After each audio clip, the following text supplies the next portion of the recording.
Today, we're going to run through the final free response question, that's number 6, from the released AP Calculus AB exam from 2012. This completes our series of complete walkthroughs of these free response questions. So if you've been doing them in order, congrats, you did it. This question is all about motion along a straight line, the x-axis. Now, this problem type comes up every single year, whether as an FRQ or as a multiple choice problem. So it's really important to practice and have these questions become second nature. Look at what they're asking, get your answer down, move on to the next, probably trickier problem type. Let's dive in.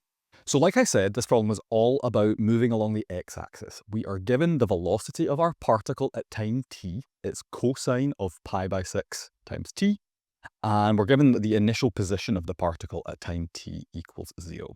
That's eventually going to become relevant, but not in the early parts of this problem. So part A is asking us, for what time values is the particle moving to the left? Now this is simply where we need to remember some of our conventions. So if I'm a particle moving along the x-axis, if I'm moving to the right, that means my velocity has to be positive. If I'm moving to the left, that means I need my velocity to be negative. So this expression that we have for my velocity, really this problem is just asking when is this function negative when t is between 0 and 12. Well, it's a cosine function, so we could simply draw a graph if we've forgotten when this particular cosine is going to be negative. So notice that I can think of this cosine as 2 pi t multiplied by 1 over 12. Why is that helpful? Well, we can remember my formulas for period and frequency and all that stuff for my periodic trig functions. But if I remember the cosine of 2 pi t completes one wave of the cosine between 0 and 1, well, I can use transformation logic to say, this 1 over 12 coefficient out front is going to be a horizontal stretch of that cosine. So instead of completing one wave between 0 and 1, I'm going to stretch by a horizontal scale factor of 12 because it's 1 over 12. So that means this cosine completes one wave between 0 and 12, and if I remember how my cosine is quartered up, I know that I'm going to have 369, not 396, as those points of interest along the way. So, telling me that I have a velocity being negative means the graph needs to be below the x-axis, or in this case, the t-axis. So for the particle moving left, we need the velocity of t,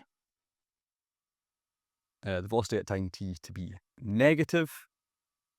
We've solved this graphically, but one thing that we could do is solve when v of t is equal to 0, which happens at t equals 3 and t equals 9, as we can see from the graph. And so happens when t is between 3 and 9. And we're done. So how are the points divvied up for this part of the problem? Well, we need to get something to do with v of t being 0. Those are going to kind of be our anchor points. So we could find them graphically like we did here. And then we need something like our answer. So the interval, t being between 3 and 9. 2 points up for grabs here. Hopefully we got both of them. Now, part B is really nice if we're familiar with these motion problems and they become second nature to us, because it's asking us to write down an expression and not actually evaluate it. So it wants to know what is the total distance that the particle travels between 0 and 6.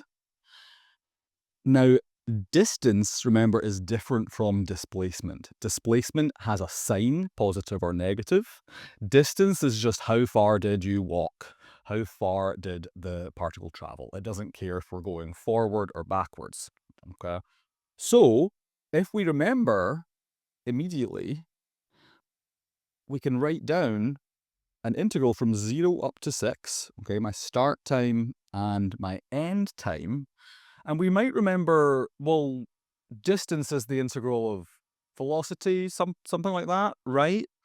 So we can just say this, but to get the right answer, we need to have absolute value bars. Okay. So if we substitute in, the integral that we'll write down is the absolute value of cosine pi by 6t dt. And that's it. That is the answer. We get 1 point. We actually get 1 point for not even substituting in, right? That's not terribly hard for us to do, substitute in v of t algebraically. They really want to know that you understand this integral of the absolute value is measuring distance for us. So there's 1 point up for grabs here. That's what we needed to demonstrate. Before we move on though, I want to give you some understanding of why we need those absolute value bars. So if I recreate our graph of velocity against time that we figured out in part A, right, it was that cosine curve, 0 up to 12. Well, sometimes the velocity is positive and sometimes the velocity is negative. So if I just take the integral of velocity without the absolute value bars, remember the area bounded above the horizontal axis will contribute positively to my answer, and the area below the axis will contribute negatively to my answer. So I have positive additions and negative subtractions. So if I don't have these crucial absolute value bars, when I'm going backwards, when I'm going to the left, I will end up subtracting from my answer, not counting that distance positively. So graphically, we need to convert and think of that negative velocity as being a positive speed, if you like. And that's why we crucially need those absolute value bars. Part C, first of all, asks us to write down an expression for the acceleration of the particle, and then it's asking us to use that expression to figure out if the particle's speed is increasing, decreasing, or neither at t equals 4. So let's first of all write down the expression. So the acceleration, we remember, is just the derivative of velocity. And we have this expression here, cosine of pi by 6 over t. Technically, it's a chain rule because we have an inner function, pi by 6 of t. But it's a pretty straightforward chain rule. So cosine differentiates to negative sine. I leave the inner function alone, but the chain rule tells me to multiply by the derivative of that inner function, which is just pi by 6. So we've instantly written down our expression for the acceleration. That is great. And now we need to figure out if the particle's speed is increasing, decreasing, or neither at this time value, t equals 4. Well, before we dive in, I want to just emphasize for you the word speed. Okay, we're not being asked for velocity. Velocity has a sign. Positive means moving towards the right. Negative means moving towards the left. Here it's the speed. Okay, so there are two possibilities here. Oops.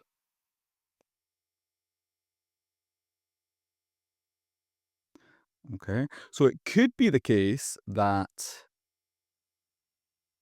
our particle, say we work out as we will, that the acceleration is dragging us to the left because acceleration will turn out to be negative. We'll see. Okay, well, there's two different things that can happen here.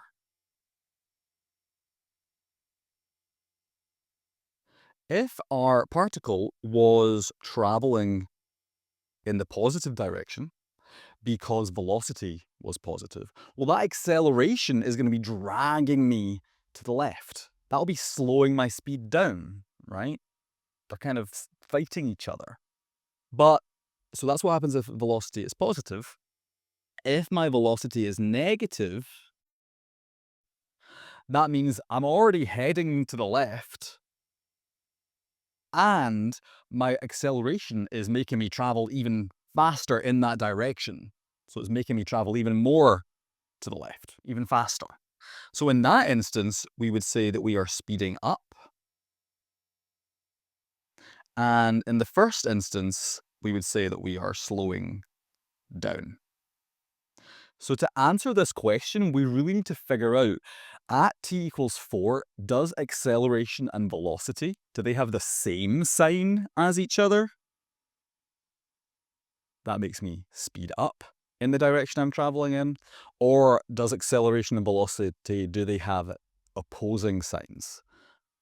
Because that would make me be slowing down. So we have a few calculations to consider, but that's why we're doing these calculations in the first place. So at t equals 4, let's figure out what's going on. So my acceleration, a of 4, is going to be negative pi by 6, and then I will substitute in t equals 4 into sine of pi by 6 times t.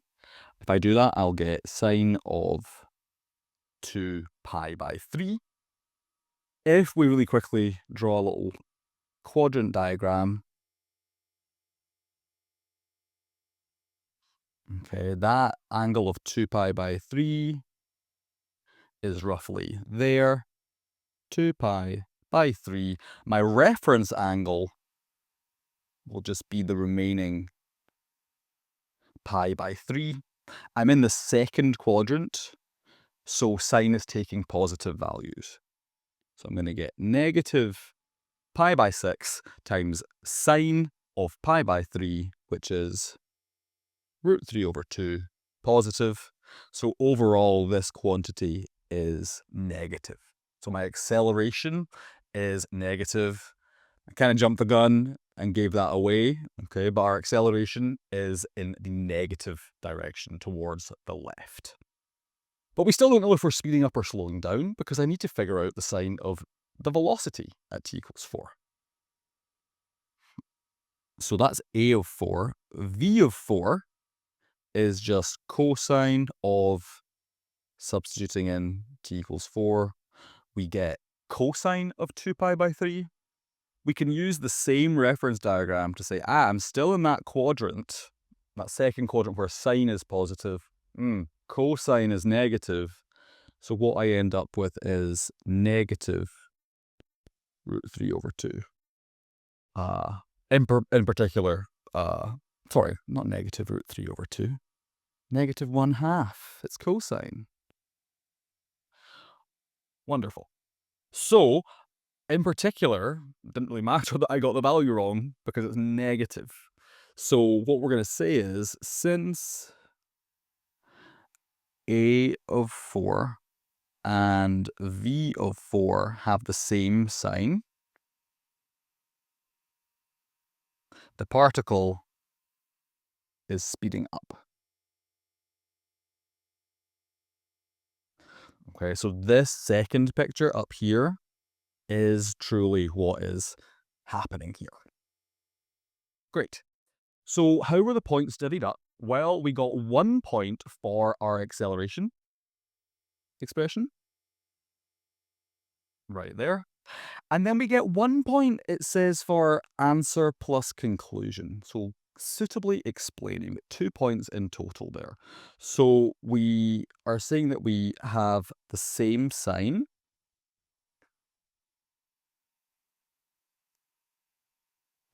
And we're given the answer that we're speeding up. So there are 2 points for that sentence. Not super clear how they're going to split that up if you justify the wrong answer, but correctly. If you don't justify or explain, you likely won't get any points for that at all. Okay, it is the final part of our final free response question on this exam. Let's bring it home. We're asked to find the particle's position at time t equals 4. Now, we haven't used that initial position yet, namely that when t is 0, the particle's position is -2. So unless they've given us useless information, probably going to use it in this problem here. So let's draw a little diagram for ourselves. And we know that, that x equals -2 at t equals 0. Then time starts ticking away. I don't really know what the particle is doing. It's got this cosine velocity happening. But time will tick on, and at t equals 4, the particle will be somewhere else.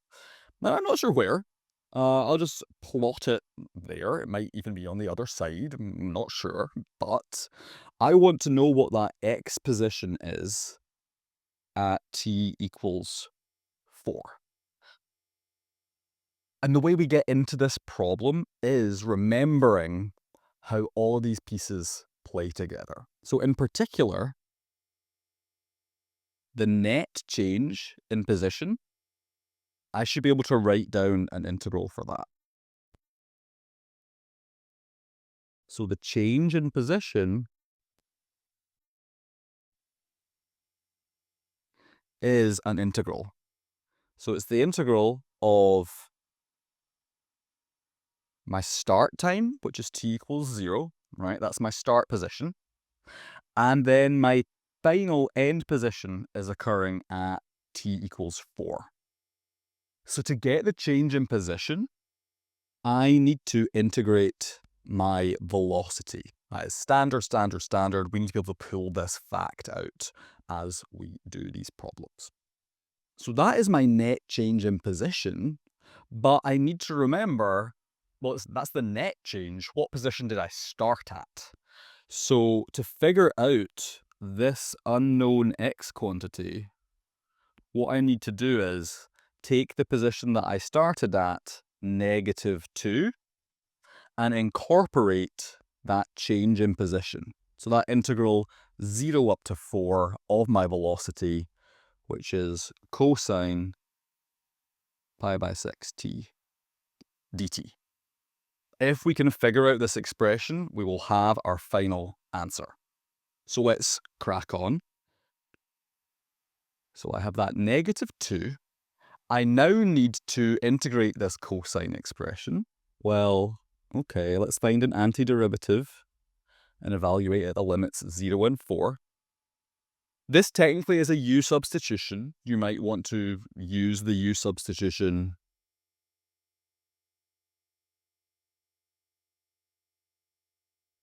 let u equal pi by 6t, but because it's a nice straightforward substitution, we can also just write it down immediately. Okay, that cosine is going to go to sine when I integrate, but the substitution step means I need to divide by that coefficient of t. So the pi by 6, when I divide by it, I get 6 over pi. So now I simply need to substitute. So I'll get -2 plus 6 over pi. I'm going to evaluate sine of, when I plug in t equals 4, I'll get 2 pi by 3. When I plug in t equals 0, I'll get sine of 0, which of course is just 0 itself. So now I get -2 plus 6 over pi. We already worked out sine of 2 pi over 3 earlier, right? It was root 3 over 2. So in particular, I get -2 plus 3 root 3 over pi as my final answer.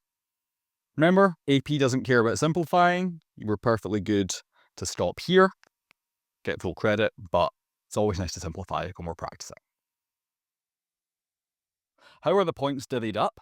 Well, we get 1 point for our antiderivative here. Okay, this step here. That 6 over pi sine pi by 6 of t. We get 1 point for using the initial condition. Okay, I guess I used it up here initially. So remembering that it's not just the net change. I started at a point and then I'm adding the net change to that. And then we get our final point for our final answer. Okay, how did you get on with this linear motion problem? Parts of it were pretty straightforward, some parts of it were more involved, but if you've got all that software loaded in for those types of problems, these can be really straightforward. So practice, practice, practice. Apart from that, let me know how you got on with not only this FRQ, but also the rest of the FRQs on this 2012 exam. As I said, if you've been working them in order, you're done. Congrats. I hope it went well for you. If you haven't yet looked at the multiple choice problems from this exam, I will link to my run-throughs right here. And if you're ready to tackle another exam with me, I will put a playlist right here. Good job. Well done. Take a break. Maybe. See you next time.